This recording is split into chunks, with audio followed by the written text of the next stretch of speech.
क्रांतिसिंह नाना पाटील चौकातून 5 मिनिटाच्या अंतरावर केशव पार्कमध्ये हे आहेत प्रशस्त असे 2 BHK bungalow.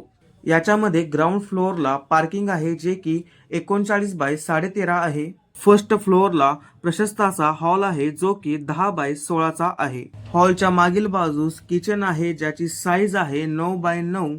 Attach toilet bathroom आहे ज्याची साईज आहे 4 बाय 6. अटॅच बेसिन आहे. हॉल टच समोर गॅलरी आहे ज्याच्यातून सर्व व्ह्यू पाहण्यास मिळतो. सेकंड फ्लोअरला 2 बेडरूम आहेत ज्याच्यामध्ये मास्टर बेडरूम आणि बेडरूम. मास्टर बेडरूमची साईज आहे 10 बाय 14 आणि मास्टर बेडरूम अटॅच बाल्कनी आहे ज्याची साईज आहे 4 बाय 13. तर बेडरूमची साईज आहे 9 by 10.5. Bedroom attach toilet bathroom आहे ज्याची साईज आहे 4 बाय 6. सर्व बंगलोला POP केलेला आहे आणि हा बंगलो मिळणार आहे फक्त 47 लाख रुपयाला.